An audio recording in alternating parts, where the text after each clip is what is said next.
Mari saudara sekalian, baik yang beribadah di gereja maupun di rumah, kita satu dalam doa. Tuhan, kami bersyukur karena pada kesempatan ini kami boleh kembali merenungkan firman-Mu dan menyediakan waktu ini untuk Engkau sendiri berbicara kepada setiap kami. Sungguh Tuhan, mohon belas kasihan Tuhan, sehingga kepada setiap kami, baik yang berkata-kata maupun mendengarkan, kami boleh mendapatkan hal yang Tuhan mau singkapkan, yaitu tentang diri-Mu dan tentang kuasa-Mu. Perbaruilah kami, ubahlah kami sesuai kehendak-Mu. Dalam nama Tuhan Yesus. Amin. Shalom saudara sekalian. Pada hari ini kita merenungkan saudara satu momen yang spesial bagi gereja, yaitu ketika Roh Kudus untuk pertama kalinya hadir dan menyertai para murid. Untuk itu saudara, saya mengajak kita sekalian boleh membuka kitab Kisah Para Rasul yang terlebih dahulu menjadi dasar kita merenungkan akan kehadiran dan kuasa dari Roh Tuhan yang mengubahkan. Kisah Para Rasul pasal 1 ayat 8. Kisah Para Rasul pasal 1 ayat 8, demikian teks firman Tuhan. Tetapi kamu akan menerima kuasa kalau Roh Kudus turun ke atas kamu, dan kamu akan menjadi saksiku di Yerusalem dan di seluruh Yudea dan Samaria dan sampai ke ujung bumi. Janji sebelum Kristus naik ke surga. Roh Kudus turun, dan ketika Roh Kudus menyertai para murid, maka dikatakan para murid menerima kuasa menjadi saksi saudara. Dan sebelum kita lebih jauh mendiskusikan, merenungkan hal ini, saya ingin mengajak saudara menyaksikan satu video klip ini. Habe ich dich noch gar nicht gefragt. Wie kommst du denn eigentlich mit dem neuen iPad zurecht, was wir dir zum Geburtstag geschenkt haben? Gut. Mit den ganzen Apps kommst du klar? Was denn für Apps? Geh mal bitte einen Schritt zur Seite. So.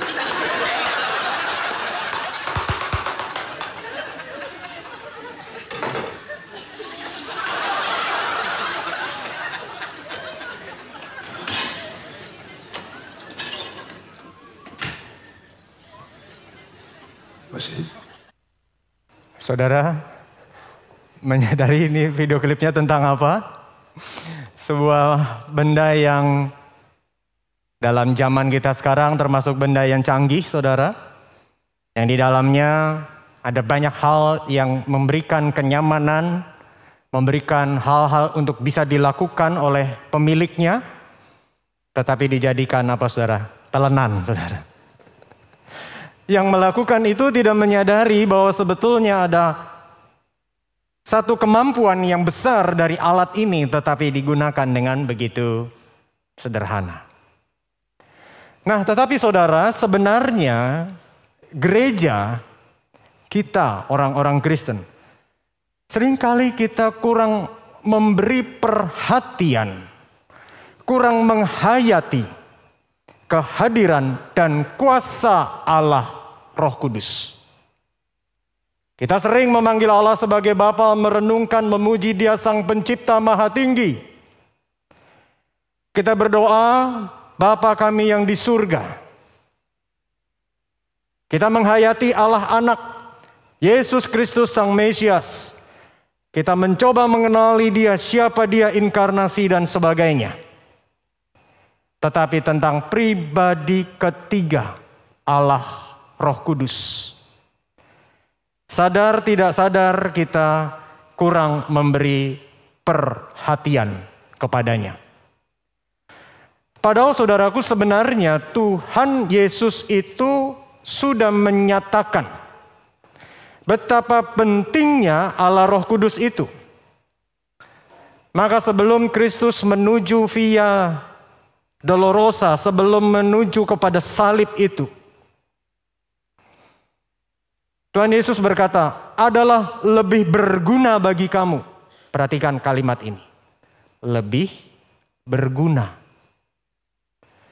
Bagi Tuhan Yesus lebih baik dia pergi meninggalkan para murid.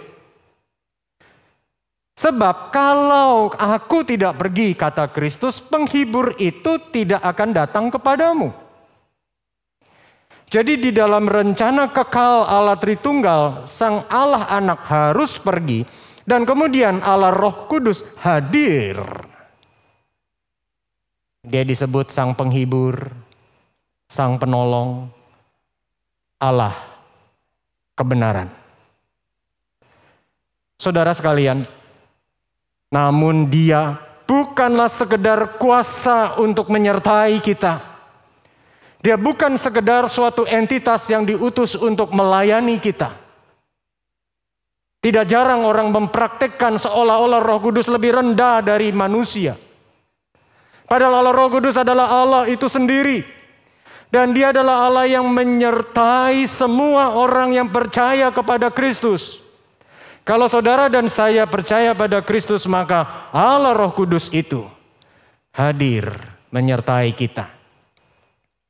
Seandainya Kristus tidak pergi ke surga, saudara, maka penyertaannya tidak bisa seperti ini. Karena Kristus yang dibangkitkan, Kristus punya tubuh kemuliaan, tubuh kebangkitan. Kehadirannya berbeda dengan Allah Roh Kudus yang bisa menyertai semua orang yang percaya kepada Kristus. Maka mari kita camkan baik-baik hal ini.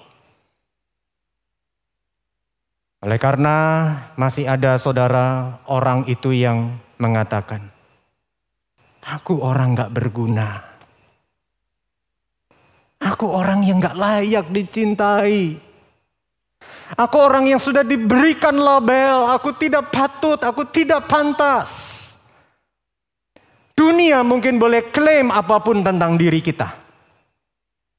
Kita mungkin punya persepsi sendiri tentang diri kita.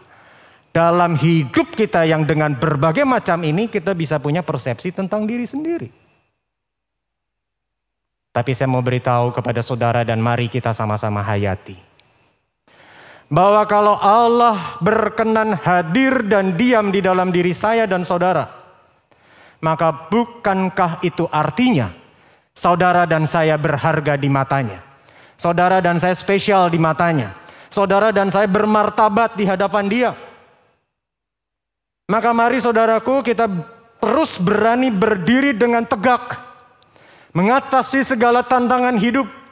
Apapun yang ada di depan. Kita memiliki Allah Roh Kudus yang menyertai kita. Maka jadilah saksi-saksi yang berani. Jadilah saksi-saksi yang konsisten. Beberapa hari yang lalu saya berada di Malang.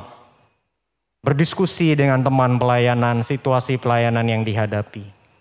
Seorang teman mengatakan, anak-anak Tuhan itu kadang-kadang merasa tidak mampu untuk mendoakan, misalnya ada yang sakit. Sehingga harus minta rohaniwan mendoakan. Seolah-olah rohaniwan berdoa, kesaktiannya berbeda. Dalam pelayanan di daerah sekitar Jawa Timur tidak jarang ada pengaruh kuasa si jahat.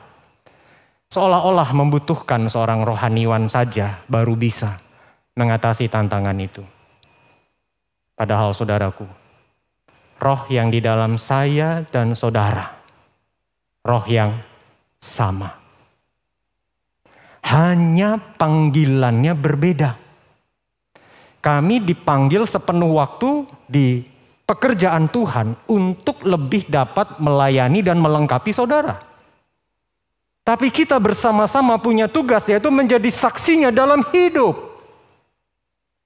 Maka mari kita dengan keyakinan menjawab kepercayaan ini. Apalagi itu memang Alkitab memberitahu kepada kita akan kuasa yang besar yang Tuhan itu berikan kepada kita. Teks Alkitab ini memang memperlihatkan saudara, misalnya saja Kisah pasal 2, Kisah pasal 3. Petrus dan Yohanes melakukan mujizat. Kita bisa berpikir, ya wajarlah Musa, mereka kan rasul ya. Kami kan bukan rasul. Tapi Kisah pasal 6, Stefanus melakukan mujizat. Kisah pasal 8, Filipus di Samaria melakukan mujizat. Mereka bukan rasul. Mereka dikenal sebagai pelayan meja atau kita bisa katakan pengurus gereja seperti kita kenal dalam zaman ini. Tapi mereka disertai oleh Tuhan. Sehingga mereka dapat melakukan karya-karya yang begitu besar. Namun menyaksikan, mendengar, mengetahui hal ini ada saja orang-orang seperti Simon ini. Kisah pasal 8. Dia sangat ingin punya kuasa yang besar sehingga dia sampai menyogok Petrus dan Yohanes supaya dapat punya kuasa yang sama. Saudaraku, kita bukan seperti Simon. Dan tidak mungkin pula kita melakukan seperti Simon. Tetapi gereja di ekstrim yang lain. Ekstrim yang satu adalah tidak menekankan pentingnya Roh Kudus, mementingkan akan pengetahuan, akan doktrin yang memang sangat penting, mementingkan akan berbagai ketentuan gerejawi, tapi sisi yang lain, begitu menekankan kepada kuasa, begitu menekankan kepada pekerjaan yang wow, dan sangat ingin dirinya perform demikian, karena sebenarnya yang diharapkan adalah apa? Diri sendiri dinilai spesial. Seperti Simon ini. Menurut narasinya, Simon itu sebelumnya dipandang sebagai orang yang mampu melakukan hal-hal yang ajaib dengan kuasa-kuasa yang lain. Tapi kemudian dia menjadi percaya, tapi dia tergelincir. Dia minta supaya dia seperti rasul-rasul ini mendapat aplaus dari orang lain. Nah, saudara, dalam gereja ini bisa terjadi juga. Dan mari kita berpikir beberapa hal terkait hal ini. Karena memang Allah Roh Kudus hadir dengan karyanya yang besar di dalam diri kita. Saudara, yang pertama, kenapa para murid dapat menunjukkan satu pelayanan yang mengagumkan seperti itu? Karena saat itu adalah awal era yang baru. Awal era perjanjian baru. Maka Tuhan Allah ingin menyatakan kehadiran kerajaannya di antara manusia dengan cara menunjukkan kuasa yang besar melalui murid-muridnya. Nah, jadi memang ini masa yang spesial. Maka dengan begitu menakjubkan kalau kita baca pelayanan para murid yang disertai Roh Kudus ini. Kedua, apa yang para murid lakukan adalah karunia Roh Kudus, karunia rohani. Kalau karunia, siapa yang memberi? Tuhan. Tuhan memang di dalam, memang menyertai para murid, tetapi itu pemberian dari Tuhan. Tuhan berdaulat tidak, saudara? Berdaulat. Tuhan bisa kita manipulasi tidak, saudara? Enggak bisa. Tuhan memberi sesuai rencana dan kehendaknya. Maka karunia rohani tergantung Tuhan memberikan atau tidak. Karunia rohani beda dengan kemampuan alamiah yang ada pada diri seseorang. Contoh, saya punya kemampuan memainkan alat musik misalnya. Dari lahir saya sudah punya bakat itu, kemampuan itu. Maka dari kecil tanpa saya kenal Tuhan pun saya bisa duduk di alat musik lalu main. Kemampuan itu melekat pada diri saya, kapanpun saya mau lakukan itu bisa. Tapi karunia rohani gimana? Beda, saudara. Tergantung Tuhan kasih atau enggak. Tergantung Tuhan mau bekerja atau enggak. Maka seorang anak Tuhan yang baik, dia akan menyikapi karunia rohani dengan bijak. Tidak membusungkan dada, tapi berlutut dan meminta Tuhan tolong, Tuhan mampukan. Walaupun secara pribadi mungkin mengalami tahu bahwa Tuhan berikan karunia-karunia rohani ini.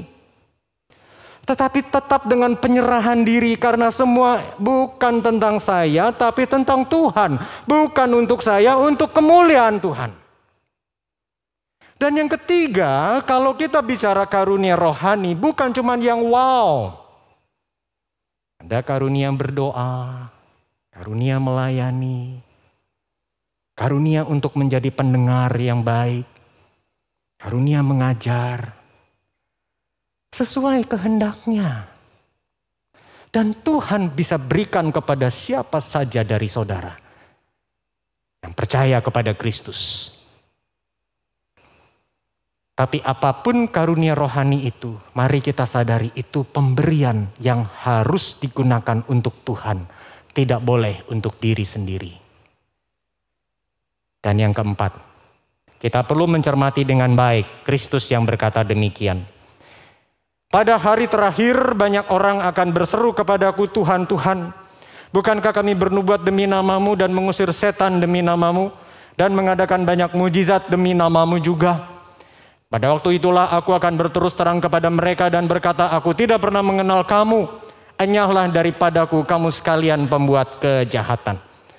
Saudara, agar saudara juga tidak salah memahami, saya tidak bermaksud mengatakan semua karunia rohani yang mengagumkan yang dicatat di Alkitab itu salah. Saya juga tidak bermaksud mengatakan karunia-karunia rohani itu yang mengagumkan itu sudah tidak ada di zaman ini. Saya tidak mengatakan demikian.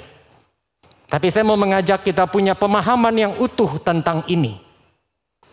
Oleh karena saudara, memang mungkin orang-orang yang dimaksud Kristus di sini merasa mereka sudah melakukan di dalam nama Kristus, tetapi jangan-jangan sebenarnya mereka klaim di dalam Kristus, mereka mengakui di dalam Kristus, padahal secara sejati dirinya belum benar-benar beriman kepada Kristus. Mereka bisa klaim mereka lakukan ini dan itu, tapi Tuhan yang tahu akan hasilnya dan Tuhan yang tahu akan hatinya. Betul? Tapi yang jelas memang Allah itu berdaulat. Dia bisa berikan karunia itu kepada siapa saja sesuai rencana kehendaknya. Yang terlebih penting adalah Tuhan Yesus berkata di ayat sebelumnya, bukan setiap orang yang berseru kepadaku Tuhan, Tuhan akan masuk ke dalam kerajaan surga. Melainkan dia yang melakukan kehendak Bapa-Ku yang di surga. Ternyata saudara sekalian, perilaku agamawi. Kita datang ke gereja, kita melayani, kita membaca Alkitab, kita memberi persembahan. Ada kebaktian doa kita ikut, ada kelompok kecil kita hadir. Dan berbagai pelayanan, termasuk pelayanan yang mungkin mendatangkan aplaus. Misalnya, dinilai baik di dalam memimpin ibadah. Maaf Bu Vivi, bukan maksudnya menyebut Bu Vivi ya. Dinilai baik ketika mengajar. Dinilai mampu membuat program. Dinilai handal menggerakkan jemaat. Misalnya saja saudara, hati-hati. Semua itu tidak semata-mata menunjukkan bahwa kita adalah murid Kristus yang sejati. Yang menunjukkan kita murid Kristus yang sejati adalah kalau di dalam hati kita sungguh-sungguh mau melakukan kehendak Bapa di surga. Tuhan menilai hati. Dunia boleh memberi aplaus, tapi Tuhan belum memberi aplaus. Untuk apa aplaus banyak dari dunia, tapi Tuhan berkata, enyahlah kamu. Aku tidak pernah mengenalmu. Lebih penting adalah setia melakukan apa yang Tuhan percayakan sedikit demi sedikit. Lalu kemudian saudara, kalau kita merenungkan lebih jauh tentang kuasa dari Roh Tuhan yang mengubahkan. Di samping segala kuasa yang memang menyebabkan para murid dapat melakukan berbagai pelayanan yang efektif di kerajaannya, sesuai karunia rohani yang Tuhan berikan. Maka bukankah sebenarnya kuasa Roh Allah yang paling menakjubkan adalah mengubahkan kita yang tidak percaya menjadi percaya. Mengubahkan kita yang tadinya dianggap tidak layak menjadi layak. Yang tadinya cemar karena dosa semakin menuju hidup yang kudus dan benar.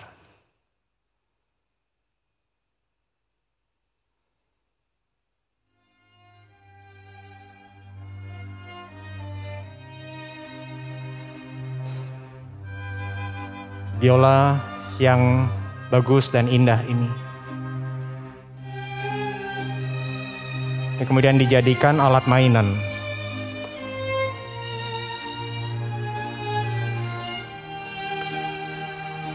Bunyinya jadi tidak enak, saudara. Dibiarkan jatuh dan rusak. Bertahun-tahun kemudian sampai ke tempat pelelangan.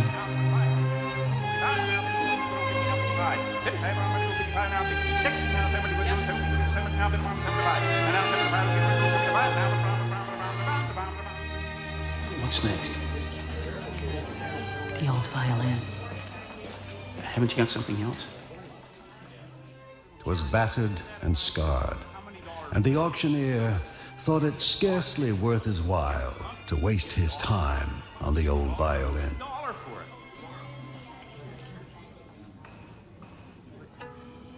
Sang pembuat biola itu ternyata datang Melody pure and sweet, as caroling angels sing.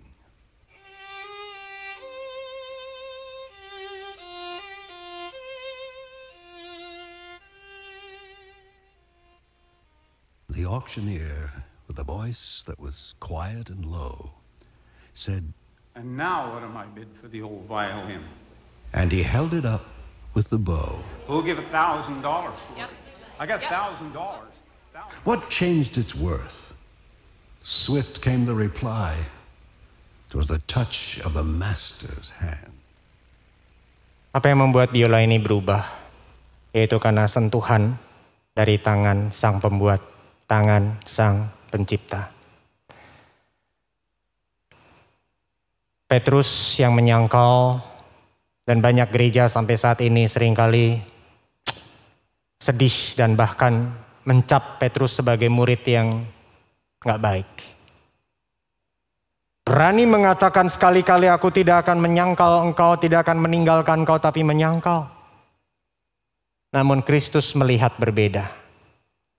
Tuhan mengangkat Petrus menjadi seorang tokoh gereja yang besar.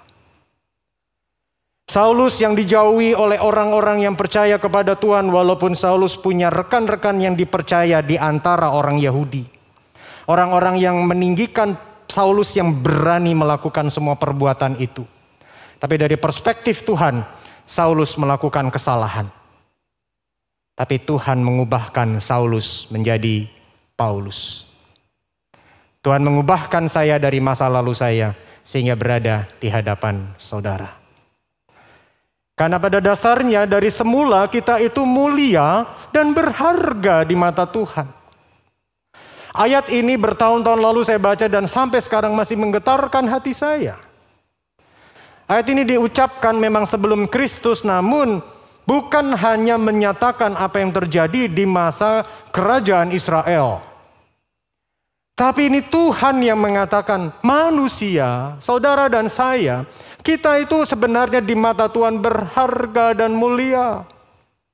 Peduli amat saudara klaim orang lain tentang dirimu. Peduli amat apa yang orang tuamu mungkin katakan kepada kita. Peduli amat apa yang mungkin dunia boleh sematkan kepada kita. Tapi di mata Allah Maha Mulia kita berharga. Dan Dia mengasihi kita. Tapi Dia gak cuma ngomong saja aku mengasihi engkau. Dia gak cuma bilang saja engkau berharga dan mulia bagiku. Oleh karena kemudian ternyata yang maha mulia itu yaitu Allah. Dia rela dihinakan. Dia berjalan menjadi letih. Dia relakan dirinya dijebak. Dia relakan dirinya meminum cawan pahit itu.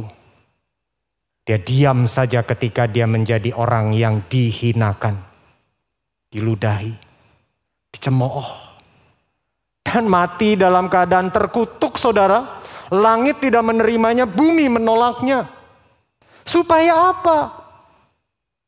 Orang-orang seperti Petrus, seperti Saulus, seperti saya, seperti orang berdosa yang lain, menjadi anaknya, bahkan lebih lagi, dipercaya menjadi agen kerajaan Allah, berkarya dalam hidup ini. Ya, itulah saudara dan saya. Karena dari semula kita berharga dan mulia, Dia menjadikan kita seperti yang Dia mau. Dan inilah martabat saya dan saudara. Luar biasa karya Tuhan itu. Sinilah kuasa yang menakjubkan. Jadikan kita rekan kerjanya. Dan gak cuma itu saja. Kuasanya juga mengubahkan kita sehingga kita semakin menunjukkan karakter Kristus. Buah roh. Kasih, sukacita, damai sejahtera, dan seterusnya. Saudara, di dalam hidup ini siapa sih yang gak pengen senang? Kita pengen senang. Kita bisa senang dengan sumber-sumber tertentu. Ada ini, ada itu. Waktu masalah datang, biasanya orang mencari kompensasi untuk dapat membuat dia mengatasi perasaan khawatir, takut, gelisah karena masalah. Kompensasi membuat dia senang, apapun itu. Makanan, pelesiran, apapun. Tapi waktu masalah datang bertubi-tubi, atau masalah datang satu kali dengan bobot masalah yang berat, membuat kita semakin tertekan, maka apa yang dulu menyenangkan kok rasanya nggak semenyenangkan itu lagi ya. Lalu secara natural orang mencari kesenangan lain, mencari kesenangan lain, mencari kesenangan lain. Mungkin saja dalam kesenangan-kesenangan yang itu ada perasaan senang tertentu. Dari sumber-sumber itu ada perasaan senang tertentu. Tapi perasaan senang itu sementara saja. Tapi sukacita dari Tuhan berbeda. Sukacita adalah karunia pemberian dari Allah Roh. Buah roh yang melampaui pengalaman penderitaan. Maka Paulus bisa berkata Filipi 4 ayat yang keempat, bersukacitalah senantiasa. Paulus katakan itu saat dia di penjara, saudaraku. Bukan berarti kalau kita menerima akan buah roh sukacita ini lalu kemudian kita tidak akan tanpa masalah. Kita tidak akan merasa khawatir dan takut. Tidak. Masalah tetap ada.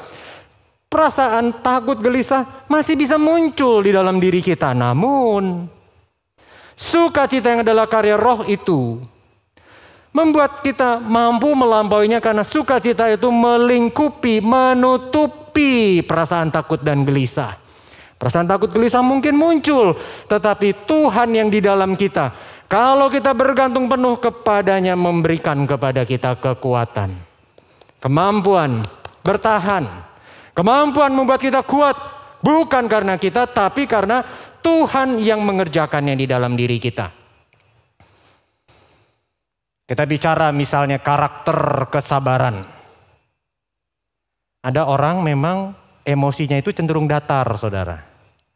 Kalau sedih nggak sedih banget, kalau seneng nggak seneng banget, kalau marah ya biasa, terkendali karena emosinya datar.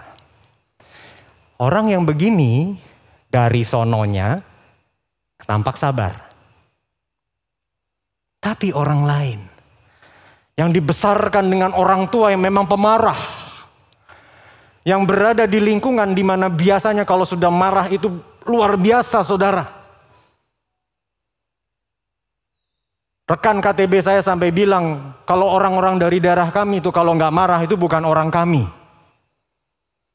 Dia nggak bisa tahan kalau lagi marah sampai rice cooker pun dibanting, saudara.